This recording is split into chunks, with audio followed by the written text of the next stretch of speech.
하루도 주님의 사랑을 아는 자로 그 안에서 자유함이 가득한 날 되시길 바랍니다. 다 함께 사도신경으로 우리의 신앙을 고백하겠습니다. 전능하사 천지를 만드신 하나님 아버지를 내가 믿사오며 그 외아들 우리 주 예수 그리스도를 믿사오니 이는 성령으로 잉태하사 동정녀 마리아에게 나시고 본디오 빌라도에게 고난을 받으사 십자가에 못 박혀 죽으시고 장사한 지 사흘 만에 죽은 자 가운데서 다시 살아나시며 하늘에 오르사 전능하신 하나님 우편에 앉아 계시다가 저리로서 산 자와 죽은 자를 심판하러 오시리라. 성령을 믿사오며 거룩한 공예와 성도가 서로 교통하는 것과 죄를 사하여 주시는 것과 몸이 다시 사는 것과 영원히 사는 것을 믿사옵나이다. 아멘.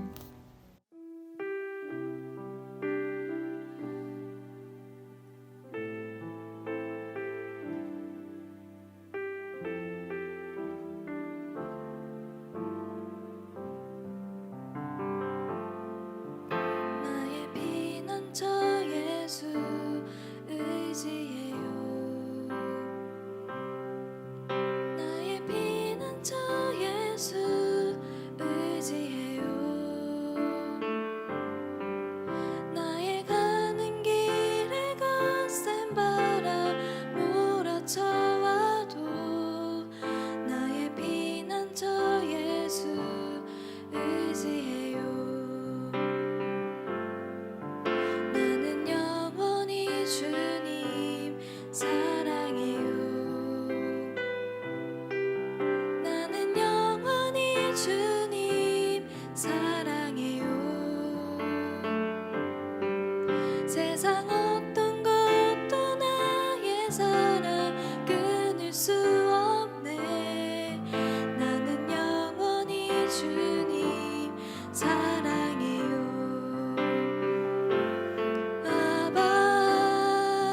아버지 나를 사랑하시니 나의 모든 것 주께 드려요.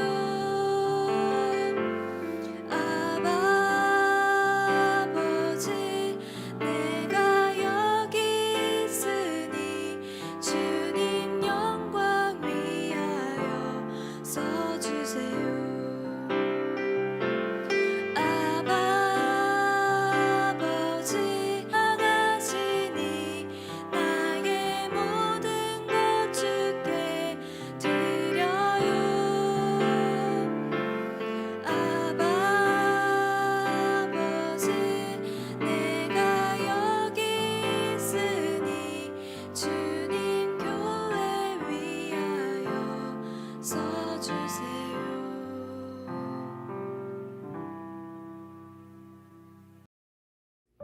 오늘 우리가 함께 나눌 말씀은 고린도전서 7장 8절부터 17절입니다. 내가 결혼하지 아니한 자들과 과부들에게 이르노니 나와 같이 그냥 지내는 것이 좋으니라. 만일 절제할 수 없거든 결혼하라. 정욕이 불타는 것보다 결혼하는 것이 나으니라. 결혼한 자들에게 내가 명하노니 명하는 자는 내가 아니요 주시라. 여자는 남편에게서 갈라서지 말고 만일 갈라섰으면 그대로 지내든지 다시 그 남편과 화합하든지 하라. 남편도 아내를 버리지 말라. 그 나머지 사람들에게 내가 말하노니 이는 주의 명령이 아니라 만일 어떤 형제에게 믿지 아니하는 아내가 있어 남편과 함께 살기를 좋아하거든 그를 버리지 말며 어떤 여자에게 믿지 아니하는 남편이 있어 아내와 함께 살기를 좋아하거든 그 남편을 버리지 말라. 믿지 아니하는 남편이 아내로 말미암아 거룩하게 되고 믿지 아니하는 아내가 남편으로 말미암아 거룩하게 되나니 그렇지 아니하면 너희 자녀도 깨끗하지 못하니라. 그러나 이제 거룩하니라. 혹 믿지 아니하는 자가 갈리거든 갈리게 하라. 형제나 자매나 이런 일에 구애될 것이 없느니라. 그러나 하나님은 화평 중에서 너희를 부르셨느니라. 아내된 자여 내가 남편을 구원할런지 어찌 알 수 있으며 남편 된 자여 내가 내 아내를 구원할런지 어찌 알 수 있으리요. 오직 주께서 각 사람에게 나누어 주신 대로 하나님이 각 사람을 부르신 그대로 행하라. 내가 모든 교회에서 이와 같이 명하노라. 아멘. 반갑습니다. 오늘 고린도전서 7장 8절부터 17절까지를 중심으로 가치라는 주제의 말씀을 함께 나누겠습니다. 바울은 어제 본문에 이어서 오늘 본문에서도 결혼에 대해서 이렇게 강조합니다. 8절입니다. 내가 결혼하지 아니한 자들과 과부들에게 이르노니 나와 같이 그냥 지내는 것이 좋으니라. 만일 절제할 수 없거든 결혼하라. 정욕이 불가짓하는 것보다 결혼하는 것이 나으니라. 그러니까 결혼이 차선책으로 이렇게 소개가 되는 거죠. 하나님께 집중하고 우리에게 주신 인생을 더 온전하게 살기 위해서는 결혼하지 않는 게 더 좋다. 그러나 만일 절제할 수 없다면 그러면 차라리 결혼을 하는 것도 괜찮을 거다. 그러나 절제할 수만 있다면 결혼하지 않는 게 더 좋다. 이런 말입니다. 결혼을 하거나 하지 않는 것에 대해서 어떤 지침을 주는 행위라기보다 하나님께 집중하는 것이 우리 삶의 어떤 부분보다도 훨씬 더 중요한 내용이기 때문에 이렇게 말씀하신다는 것을 말씀을 드렸습니다. 그러나 결혼이라는 것은 인생의 어느 한 시점에 이루어지는 겁니다.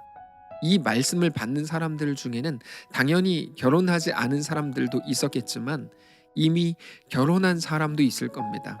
그들에게 대해서도 이렇게 말씀을 주십니다. 10절입니다. 결혼한 자들에게 내가 명하노니 명하는 자는 내가 아니요 주시라. 이건 아주 중요한 표현입니다. 하나님의 말씀이라는 거죠. 여자는 남편에게서 갈라서지 말라. 만일 갈라섰으면 그대로 지내든지 다시 그 남편과 화합하든지 하라. 남편도 아내를 버리지 말라. 그러니까 이미 결혼을 했다면 그렇다고 해서 헤어지라는 말은 아니라는 거죠. 반대로 이미 헤어진 부부가 있다면 그거 괜찮은 거다 이런 말입니다. 그대로 헤어진 채로 있든지 또는 다시 만나든지 그거 큰 관계없다 이런 겁니다. 다만 하나님께서 바울을 통해 주시는 말씀이 어떤 의미인지를 깊이 고민하고 묵상하는 것이 꼭 필요할 겁니다. 그러면서 그 나머지 다른 사람들, 믿지 않는 남편이나 믿지 않는 아내와 결혼한 사람들에게도 말씀을 주십니다. 12절입니다. 그 나머지 사람들에게 내가 말하노니 이는 주의 명령이 아니라 이렇게 돼 있죠. 앞에 있는 거는 말하는 이가 내가 아니고 주시라고 말했고 뒤에는 주의 명령은 아니고 바울 그 생각이라고 말합니다. 만일 어떤 형제에게 믿지 아니하는 아내가 있어서 남편과 함께 살기를 좋아하거든 그를 버리지 말고 어떤 여자에게 믿지 아니하는 남편이 있어서 아내와 함께 살기를 좋아하거든 그 남편을 버리지 말라. 그러니까 믿지 않는 아내나 남편이 있는데 그들이 믿는 자들과 함께 사는 것을 여전히 좋아한다 그러면 믿는 자들과 함께 사는 게 무슨 의미입니까? 믿는 자들과 함께 살기 위해서는 피곤하죠. 왜냐하면 그들은 신앙을 가졌기 때문에 하나님께 나아가서 헌신하고 공동체를 위해서 자기 몸을 드립니다. 하나님께 헌금을 하고 헌신을 합니다. 이 모든 것들, 기독교인들을 중심으로 살아가는 모든 것들이 불편해하지 않고 여전히 내가 그래도 당신과 함께 살겠어 라고 한다면 계속 같이 살라는 겁니다. 그런데 여기에는 전제가 하나 있습니다. 믿지 않는 사람들에게 맞추기 위해서 자기들의 신앙을 버리는 게 아니고 여전히 신앙을 지키고 하나님을 위한 삶을 살아가는데 믿지 않는 남편이나 믿지 않는 아내가 그것을 싫어하거나 거부하지 않는다면 이라는 전제입니다. 기독교인으로 살아가는 것, 그것을 옆에서 바라보는 것이 어쩌면 굉장히 불편해 보일 수 있거든요. 그럼에도 불구하고 그것을 싫어하거나 거부하지 않는다면 계속 같이 살아라 이런 거죠. 그러면 헤어지지 말아라. 그 이유에 대해서 이렇게 말합니다. 14절입니다. 믿지 아니하는 남편이 아내로 말미암아 거룩하게 되고 믿지 아니하는 아내가 남편으로 말미암아 거룩하게 되나니 그렇지 아니하면 너희 자녀도 깨끗하지 못하니라. 그러나 이제 거룩하니라. 그러니까 믿지 않는 남편이 믿는 아내로 인해서 믿게 될 수 있고 거룩하게 되어서 하나님의 자녀가 될 수 있기 때문이라는 겁니다. 그리고 자녀들도 그렇게 하나님의 백성이 될 수 있기 때문에 그들을 버리지 말라라고 말하는 거죠. 그러면서 더 강력한 말씀을 하세요. 15절입니다. 혹 믿지 아니하는 자가 갈리거든 갈리게 하라. 형제나 자매나 이런 일에 구애될 것이 없느니라. 그러나 하나님은 화평 중에서 너희를 부르셨느니라. 여기를 보면 믿지 않는 남편이나 아내가 헤어지자고 하면 헤어지라고 말씀을 하신다는 거예요. 그거에 대해서 그래도 되나? 이렇게 머뭇거릴 필요가 없다고까지 말을 합니다.